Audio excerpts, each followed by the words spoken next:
Well, that's the thing. Both their games, unfortunate losses for them, were very close and only losing by a few key mistakes that came into it. So if they are able to kind of bandage those coming into this game, they are in with a real shot. Lyon, they've been looking incredible, but people are saying, are they overperforming or are they just that good? Like, as the tournament progresses, we are going to see just how they're playing, but we are into the pick and ban phase here with Lyon taking on Saigon Jokers already. Bans coming out quick and fast. You see Karma and Rek'Sai ban on the side of Lyon following that Gragas, and Jokers taking away that Echo and the Nasa, very top lane oriented bans. I don't want Jirall getting his hands on either of those ones. Interesting that Lyon have actually banned away a lot of junglers. The Rek'Sai and the Gragas gone, which means that Elise has to be somewhere in the priority. Elise or Rek'Sai. Sorry, not a Rek'Sai. Rek'Sai gets banned away. Elise has to be the priority right now if you're Lyon Gaming. I think that it's a good champion for Oddie. He can have some good early pressure on it. And then Saigon, they're going to be forced to go on to something like the Nidalee or the Graves, which really can't match the same sort of early pressure that Elise can. So I feel like for Lyon, it is a safe, solid first pick.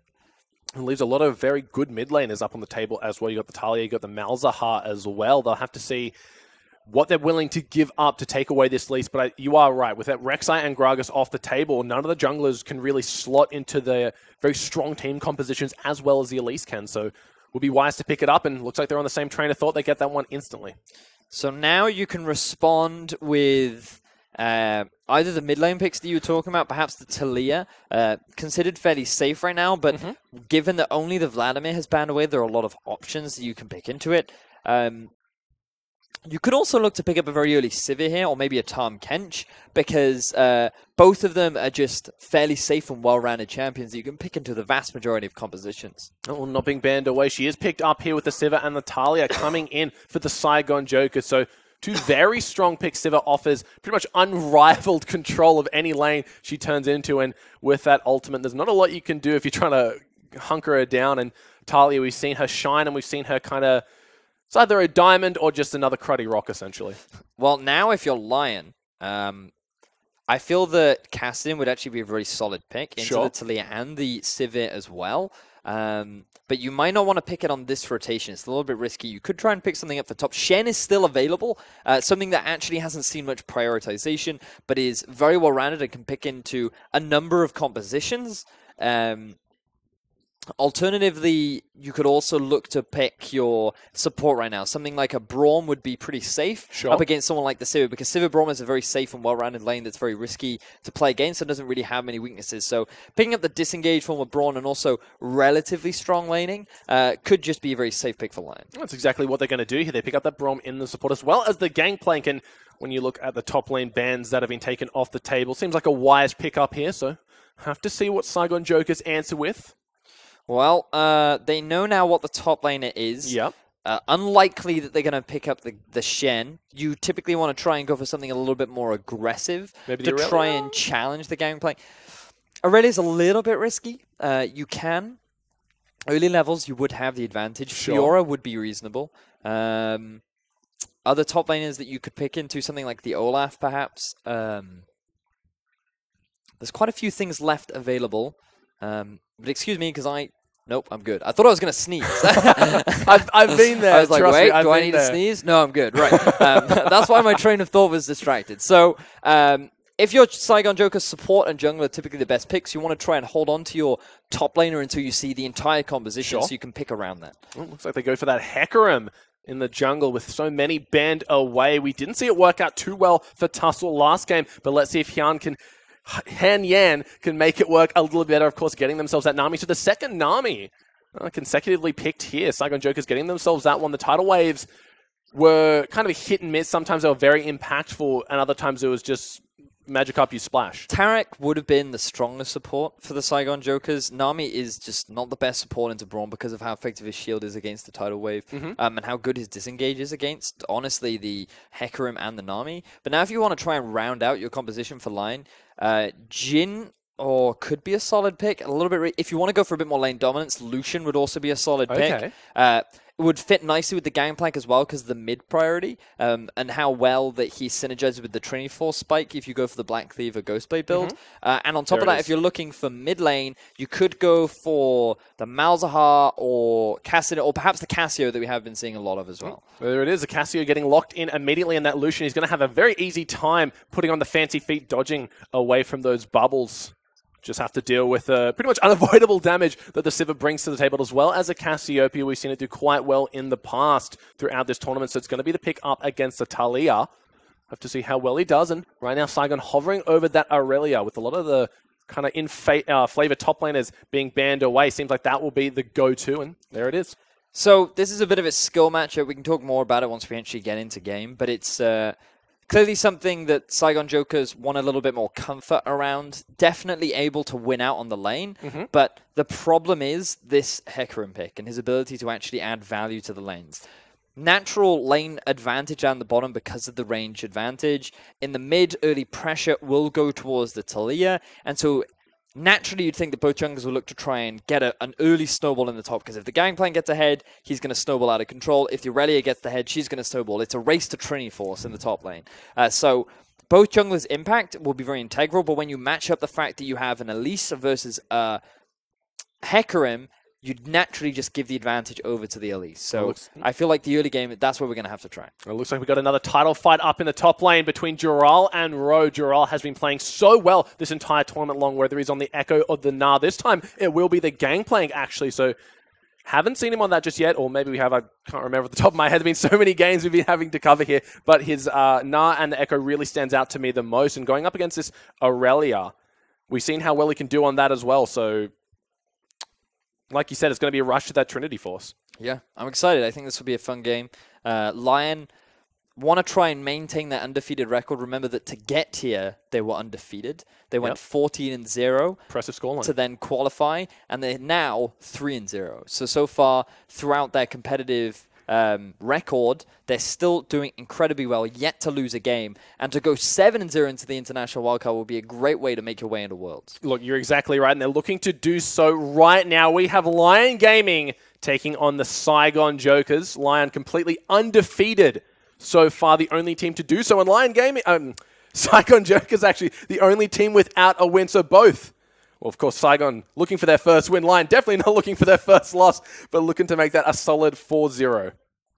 So let's have a look at the early laning phase. Remember what we talked about in the previous game. If you have the range support, you want to aim to interrupt your opponent's early camp, or at the very least, go for an early push. So this is what we're likely to see from Saigon. That's why you're getting the ward coming out from Lyon's bottom lane.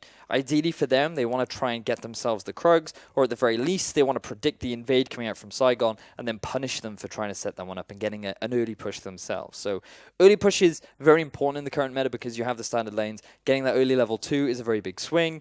But also note, the Hecarim is actually starting on the bottom half of his map, which will actually be a better setup for then ganking the top lane very early on. We'll have to see if he can swing that matchup into Ro's favor, because we saw how impactful top laners have been throughout this entire tournament, especially when they have something like the Aurelia. When Jirall got ahead in one of his previous games, he was absolutely just dominating anyone that came into close proximity with him. So if Ro can kind of emulate that power, it should be a very easy time for him. But Gangplank, he's never truly behind. You can always ult across the map, and doesn't matter how weak you are, that ult is always going to be massive zoning potential, massive control. And I think that's the closest vote we've seen, and we're up to day 3, the last game. That's surprising. I am surprised that we're seeing a fan vote. Clearly some GPL fans, or Southeast Asia fans, sorry, are definitely in heavy favor of Saigon Jokers being able to pull out the win right now. As we do experience a very slight issue, which has now been very quickly resolved. Look, we have a great team here working round the clock to give us the best League of Legends action available. IWCQ. WhiteLotus is doing a good job of CSing here. He's almost up a wave over Celebrity, who, like you said, they didn't start a camp.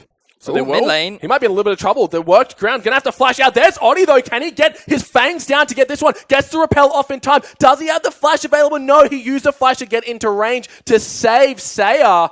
but already a blood brawl in the mid lane. My word, Warzone being able to come out ahead in the 1 versus 1, but now look at HanYiAnn trying to set up a gank in the top. Award should very well spot him out, but here we go. Oh, there's a ghost immediately. He's going in full force, straight onto a barrel, knocks him out of it though. Jirall forced to flash in, try to get the movement speed, not going to happen, uses an orange, but it is definitely not K-Grow. Flashes in, but first blood going over to HanYiAnn, and this is already 3 minutes in. We've seen mid lane nearly die, we've seen top lane get a kill.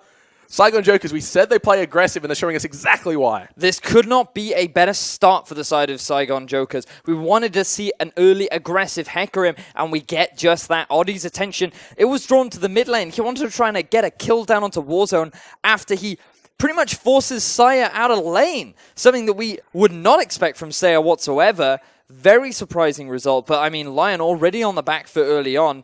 But now, if we move down to the bottom lane, definitely not going the way it should. Typically, you have a range advantage on the Nami, so you should be bullying this lane very much. But the power of Lucian, demonstrating that he will typically come out ahead in the 1v1. Very mindful of the fact that Arce could just jump in. Now, Warzone. Oh, he's in trouble once again. Seiya just picks that one up. A nice return gang from Oddie, realizing no ghost, no flash available. Easy kill for Warzone. Seiya picks it up. Good setup from the side of Lyon. They realized that they made a bit of a misplay early on, but they could rectify that mistake with another gank. And honestly, this was the praise that we were providing Oddie early on. Very smart player. He wastes no time in setting up his mid laner for success. Very quickly rotates back around.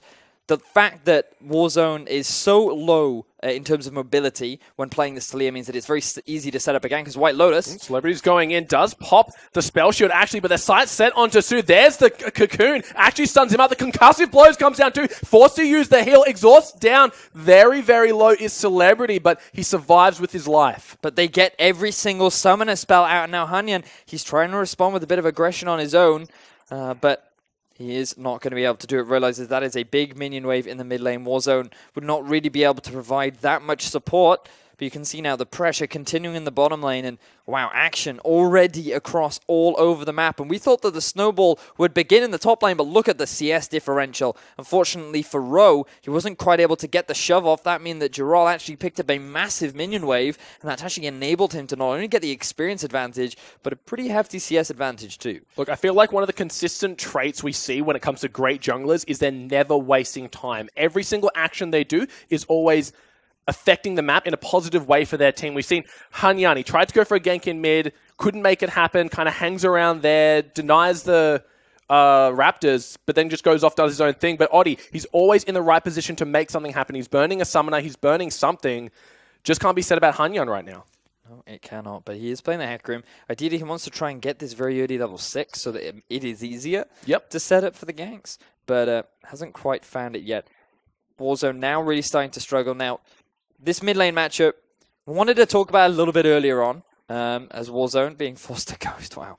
So that's typically how the matchup goes. Yeah. Cassio has the advantage because she just straight up out DPS's Warzone. The advantage that Warzone has is if he puts a lot of work ground behind him, he can maintain a very solid gap between him and the Cassio. And the way in which you trade is you just constantly, every time the Cassio walks up aggressively, you just throw out the Q, you hit him with a bunch of rocks, and then you just disengage. And if you consistently do that, you can come out ahead of the Cassio matchup, which is what we saw early on. But unfortunately, he's been forced to overextend in the lane because of the setup of the wave, which is resulting in the Seiya being able to be as aggressive as he wants. Warzone has to be very careful because he has no summoner spells. And thanks to the gank from Oddie as well, that's really just made Warzone's life extremely difficult. But fair play to him for maintaining a very even CS mark. Solo laners are all level 6 now. Keep in mind that Seiya does have that combat summoner spell, so we'll have the advantage over Warzone unless he can make some plays happen across the map. You can see already getting wards out of the river, trying to make his way up to top, make something happen, but not finding it just yet. And Seiya just doing Seiya things, clearing out the waves. Quick smart.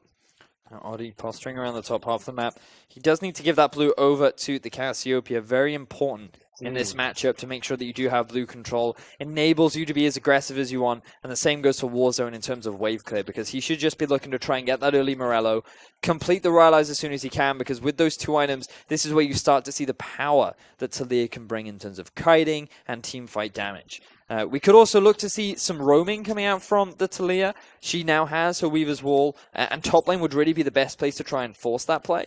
Given that your bottom lane, Sivir, you don't need to get her early on snowballing. She's going to hit a big spike when she gets 2-3 items. She's very much about team fighting, whereas the Aurelia is more about the laning, the side lane pressure. And so being able to snowball her and get her that early Trinity Force is what's going to be big for the Saigon Jokers. So, look, and not to mention, the only champion on the Lyon roster that really has a hard time in the side lanes getting over that wall is Jirall. Should be quite easy for WhiteLotus and Arce to just dash over the wall, stand behind me, get them to safety, but Gangplank will have to burn the flash if he wants to get out of there. But Warzone just clearing out the waves here and there. These guys both have blue celebrity.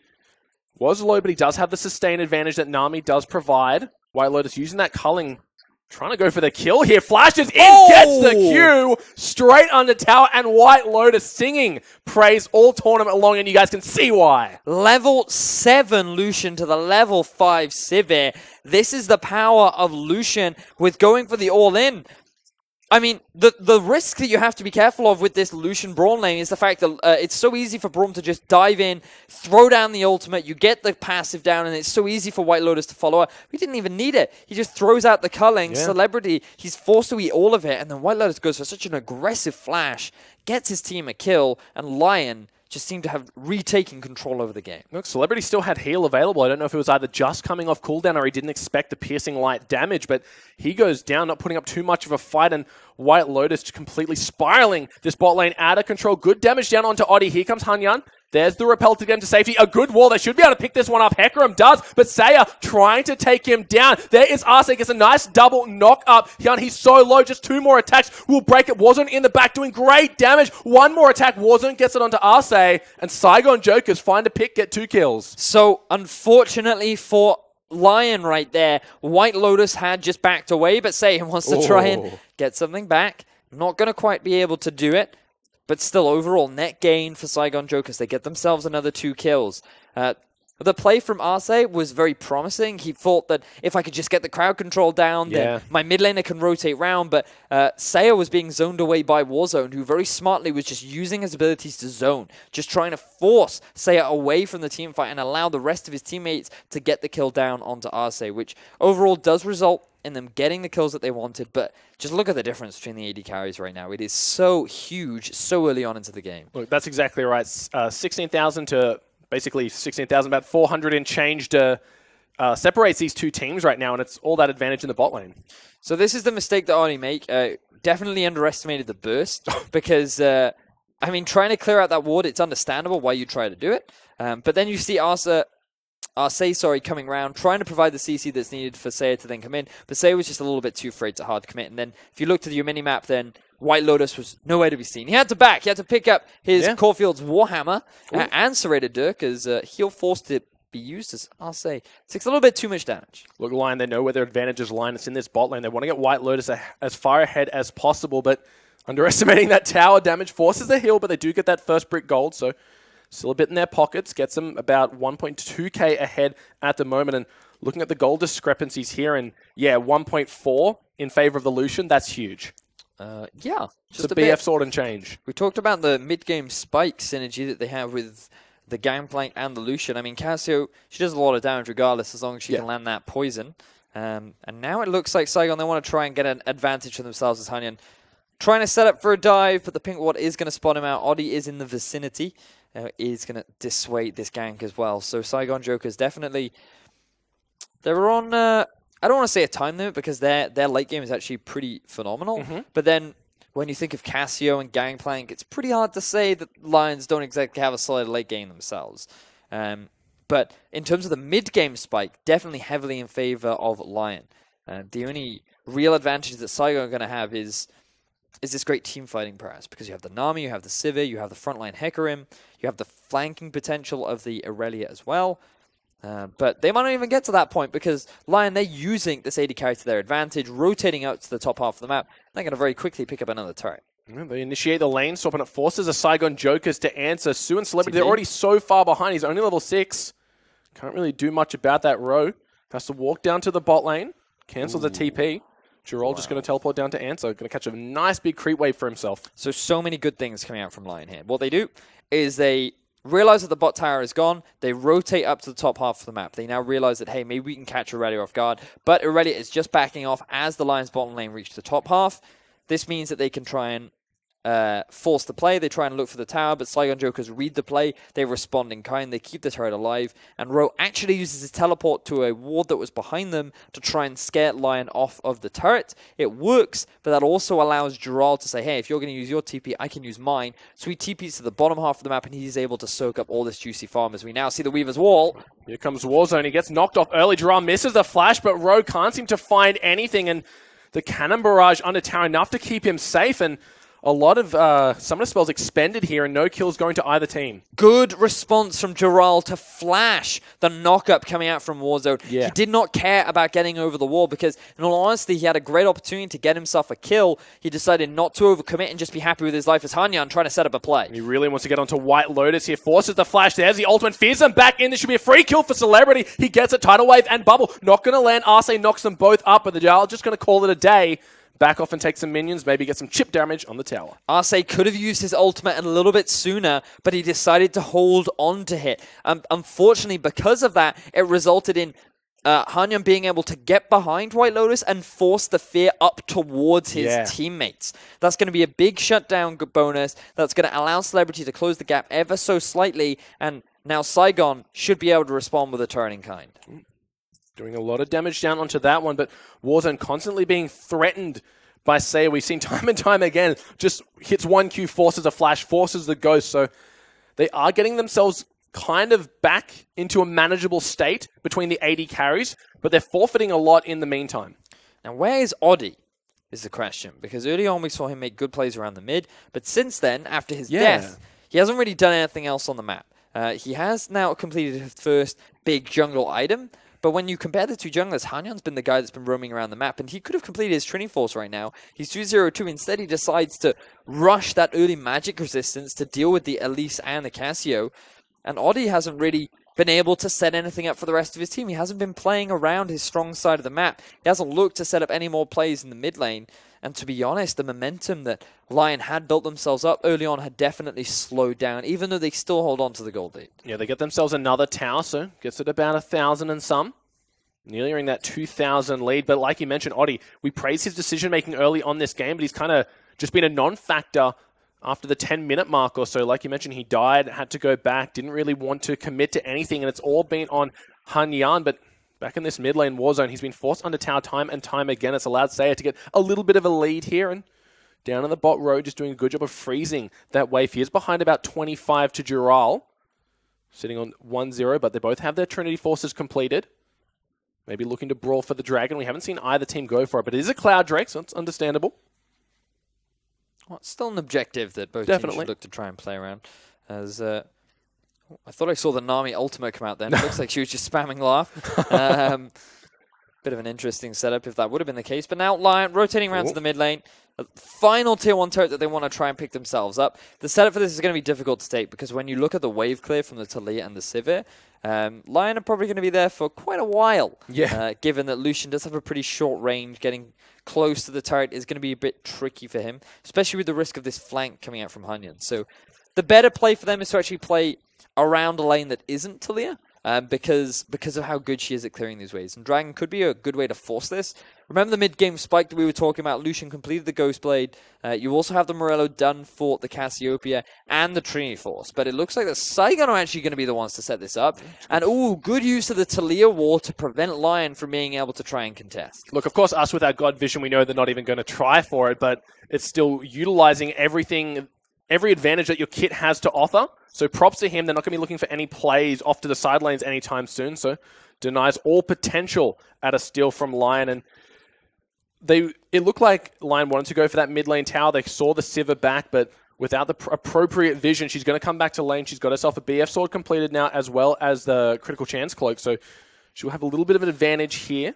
Honestly, she can start hitting them. I think that was a bit of a misplay from Lyon, simply because they wanted to force a fight right now. They're very strong right now. They're in a good position to try and set themselves up for success, and they didn't take advantage of it. The Cloud Drake would have been the objective that Saigon are most likely to try and fight them for, or at the very least draw Saigon into a position where Lyon could actually force a fight, and instead they choose to go back to not really pick up any significant items. They may have been sitting on a bit of gold, but look, I mean, all WhiteLotus did was pick himself up a Phage, so they missed a window of opportunity, and now Saigon are going to continue to be able to stall, because Lyon can't push down this mid turret, especially with a Seiya and a Talia there. They can push these side lanes, but they're too afraid to commit to these tier 2s, and Rift Herald is really the only other objective they could try and set up for, but Saigon are very unlikely to try and contest that objective. They'll just give it away for free, because in terms of dueling power, the Irelia has that ever so slight edge, especially at this point in the game. So honestly, Lyon just missed their one opportunity, and now they just have to be careful of the fact that Saigon do have a pretty good scaling comp. Looks like Oddie going to donate the blue buff over to Seiya. Ro and HanYiAnn just holding hands right now, kind of predicting the dive, but HanYiAnn actually sticking around here. As we can see, going in on Jirall. There are a lot of barrels here. There's the ulti. Here comes the backup, though. Flashes over to try and hit the cocoon. Doesn't get it. Ro goes down. Now HanYiAnn gets exhausted. He is quite fast, so he should be able to get himself to safety. Here comes WhiteLotus. So that's 5 members strong for Lyon, and the wall not going to be enough to save Saigon Jokers. They try to force a play onto the gangplank, was just a little bit too overzealous. Saigon, you have a comp that doesn't need to force anything at this point. It's Lyon that needs to be the one trying to make these plays, and you're just giving them free kills. Sure, Lyon might lose a turret in the bottom lane, but they only care about this mid lane turret. And with this many members, they should be able to get it for themselves. Well, that's exactly right. Kind of playing into what Lyon want to do right now. And you've got to give them props for having all 5 members up in that top lane. Kind of predicting here, as we saw, Seiya did just get donated that blue buff. But they are going to go take control of this mid lane tower, take it down. And Baron spawning in 10 seconds. That means that the Rift Herald is going back to the Void now. So they won't have that neutral objective to fight over for quite a while, so might just be waiting on the next dragon spawn. We can see Jirall hitting a waypoint, a milestone rather, getting closer to that fully upgraded ship's cannon. Yep. I like cannons. I like gold, so Gangplank has everything. Speaking of everything right now, Seiya, he might not have much. He's just riding the wave to victory. Is Ro. Can he get the stun down? It's going to the slow. Going to be enough. WhiteLotus immediately exhausted and can't seem to find anything. Maybe he's missed his opportunity, like he said. Only had that Phage on him for quite some time. Maybe waiting for that black cleaver before he goes for anything more. So Seiya makes a bit of an oops. Oversteps in the mid lane. Allows Nami to just throw out the ultimate, cut off his escape route, and then Ro just comes in with the setup. I mean, he's a fast Irelia. Even with the tenacity changes, still considered very strong. And so that's how Warzone ends up burning his flash. Thanks for the replay. Seiya just being a little bit too aggressive. But it forced his flash out, which is why he wasn't able to escape earlier on. So that actual play, because it didn't net him anything, ends up costing him his death later on. We did it. We connected the dots. We connected the dots. We did it, Batman. But I feel like Warzone has only been using his summoners defensively. Every time we look, Seiya walks up, Warzone ghosts, he flashes, he just runs away, runs scared, and hasn't really done too much. He did get a good skirmish off early on, when, of course, Oddie and Arce were over-aggressive. Warzone maybe in trouble. WhiteLotus just going to straight 100-0 him.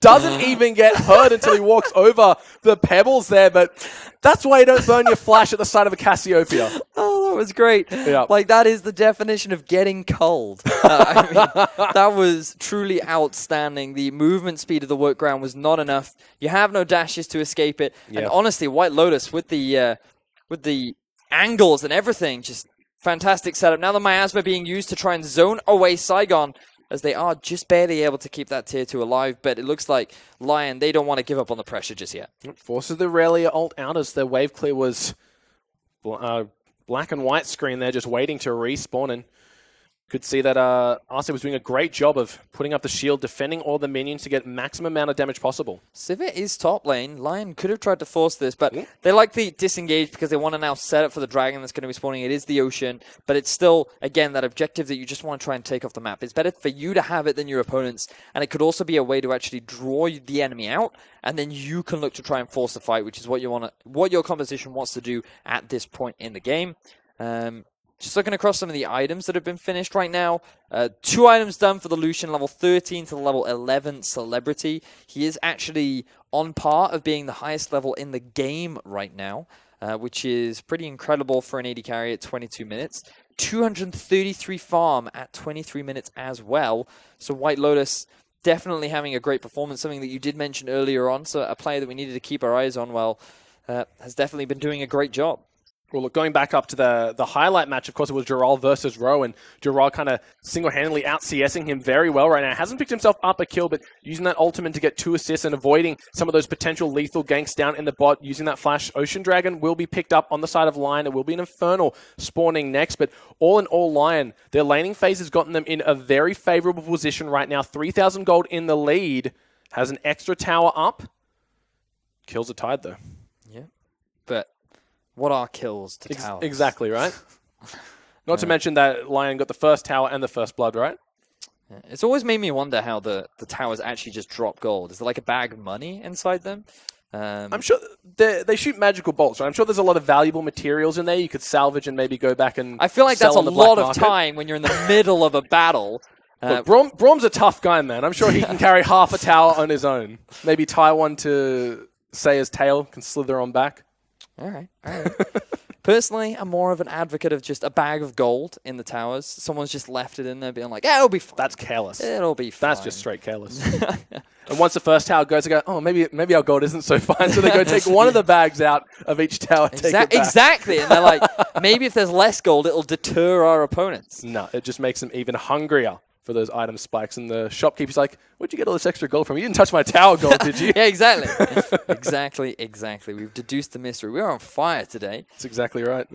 So a Lyon right now, they've been playing incredibly well, looking to get themselves a massive advantage here still. Got that gold lead, all that extra tower gold, giving them the advantage here. They're setting up the vision around this Baron, but going for the cocoon onto Su. There's a massive true damage from that gangplank, forces the flash. Can the Cull get him? Oh, going to get body blocked away here, but that's a lot of summoner spells and ultimates used just on the support. He gets himself to safety as well. Question is now, what can Lyon force off of this? Because it is only the support. Yes, he loses his exhaust and he loses his flash, but in terms of the actual objectives to play around, Lyon haven't built themselves up enough of an advantage to try and force something like the Baron. And with the Irelia still applying pressure on the bottom side of the map, Lyon are just trying to take whatever objective they can. Red buff will be on the menu, and handing this over to WhiteLotus is definitely something that they want to try and do as the Weaver's Wall comes through. Do they want to block anyone off here? They might just go onto Seiya, but he's able to flash himself to safety and does have that Petrifying Gaze available should they go for the initiate. Not going to happen though, so Weaver's Wall for a flash. It's a very important flash as well, as we've seen how Seiya loves to use it aggressively. Gangplank just going to be holding the waves right now, but the flank could be coming in here. Look at the setup, though. We have WhiteLotus still sitting in the top lane. A fight right now for Lyon would not be what they want. They're just trying to dissuade Saigon from pushing down this mid, and now Saigon, they have no idea what to do. They're trying to disengage, they're trying to push, and they're just going to give a free tower over to Lyon. Look, I'm sure there's a lot of things running through their heads right now, and they can't seem to answer them all at once. It's kind of falling to pieces here, getting the gold lead further and further ahead are this Lyon Gaming squad. Now on about 4,000. No dragons up just yet. And you said they're not in a position to fearlessly contest this Baron just yet. So they're looking for their advantages where they can, corralling them around the map, using this very powerful Lucian on WhiteLotus to pretty much just take towers solo. Very interesting build path coming out from Celebrity. Yeah. I was just thinking that earlier before that. What we've seen a lot of from Civiz is actually the Phantom Dancer. Essence Reaver, not that unconventional, but the Phantom Dancer offers a little bit more value in terms of these mid-game fights. But going for the Rapid Fire Cannon, want to get a bit of extra range, definitely helps with taking down these turrets. Sure. Also, if you can proc your W and land it onto a target when they're all grouped up, as now WhiteLotus flashing. Forced to flash, but look at the stun coming out of Seiya. Hits 3 members of Cannon Barrage, completely stopping any of the potential engage. HanYiAnn, he's in the backline. He can't seem to fight WhiteLotus. He stays alive, and now it's all going to hell for Saigon Jokers. They do get 1, but they lose 3 in the process. The Repel comes up to safety. Here comes Jirall. He's looking for Warzone, but Warzone, he has so much zoning potential still left in him. And now Lyon, with a big team fight win, want to try and push their advantage. They're pressing down the mid lane. The Braum is still very healthy in Warzone. He's just doing what he can to zone away the opponents, and he's going to throw out the wall.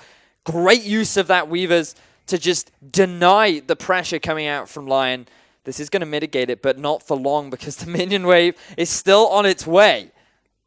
It's going to be crashing under the tower now. Arce just blocking up any potential damage. WhiteLotus looks like he wants to go for the kill. Warzone gets knocked up, one shot away from concussive blow. They turn their attention onto Su as Jirall picks up the tower in the back. There's a Cully, takes him out, looking for one more into Su. Gets bubbled in the process. Double kill coming up, and now he's got his sights set on the Hecarim. Can this horsey get to safety? Poor Seiya trying to come in, but gets completely, destroyed. WhiteLotus, they have a family, please.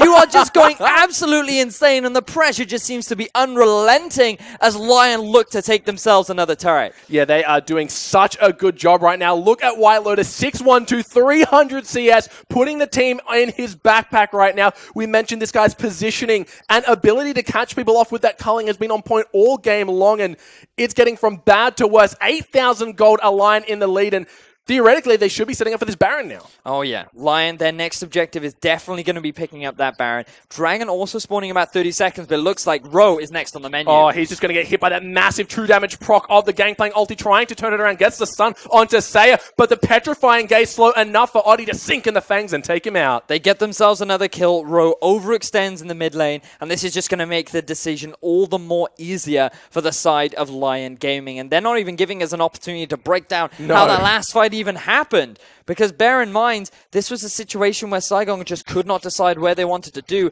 They ended up giving away the top tower, and to be honest, they still didn't make a decision in such a long time that WhiteLotus is actually able to rejoin the fight. But let's just jump onto the end of it, where WhiteLotus just goes absolutely insane. Su using a fantastic thing that I forget the name of to actually remove the CC from WhiteLotus. The Mikhails, that's the one.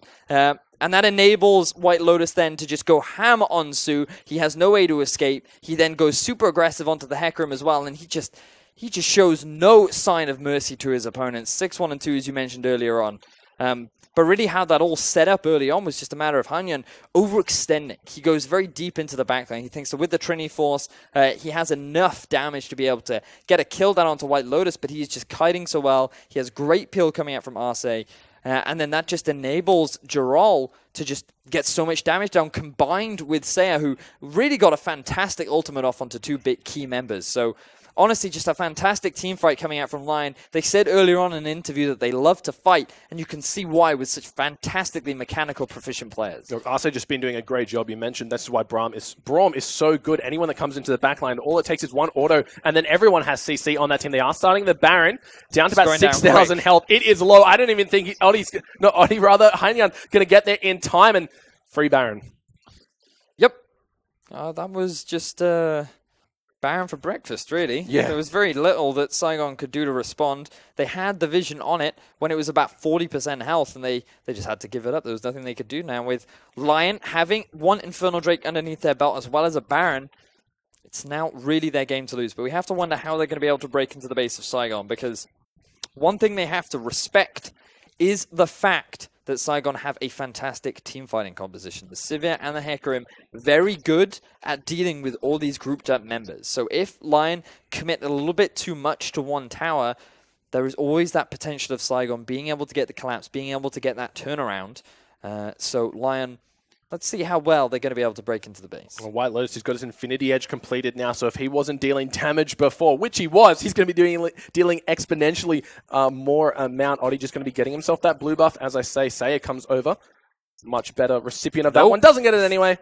So, they do have the Baron buff. They are threatening the mid lane inhibitor here.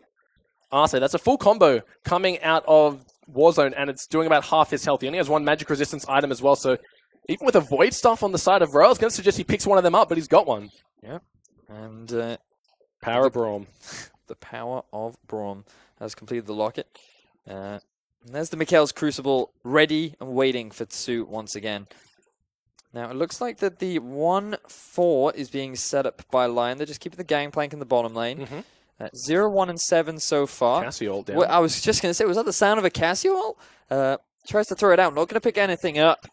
But look at this. You can see HanYiAnn coming in for the flank. Yeah, he wants to go for this one. There's the Onslaught of Shadows into the backline. He's going to get stunned up immediately, even without the Cassio. They turn him to dust. Now, Ro trying to get down on Seiya, but WhiteLotus being the primary damage dealer now, Celebrity. He's left just watching his team fall into crumbles, and Su You're a fast fish, but not that fast. Sinks the teeth and takes him out. You could not have had a better setup if you are the Saigon Jokers, but Lyon just know how to respond, and they do so beautifully. With 5 members strong, only celebrity left alive, I think Lyon are going to close out this game and maintain their perfect record. Oh, one more auto attack should do it. A massive 679 damage crit. Full Baron empowered minions in the top cannon to help them out. And with Jirall, Seiya, and WhiteLotus just dishing the damage out, they take down the first Nexus turret, take down the second. The Nexus now under fire. And here you have it, ladies and gentlemen.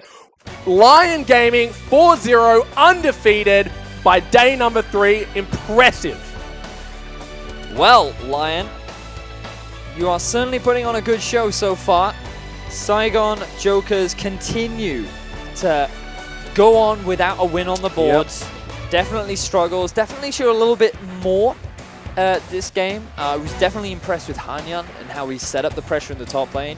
In all honesty, the weakness there for Saigon was how they fell apart in the bottom lane. But also respect to Oddie for setting up that play, because remember that he did come in at around level 3, level 4. He was able to get himself the kill down in the bottom lane. WhiteLotus then very quickly snowballed off of that, especially getting himself the solo kill down onto that Sivir, going for the flash underneath the turret, and then he just maintained that aggression throughout the game, rotating to the top half of the map, in the mids, and just really a very, very impressive performance from WhiteLotus. Look, Lyon Gaming absolutely shining all tournament long so far. Day 3 completely undefeated. They still have a few tough opponents ahead of them. But playing like this,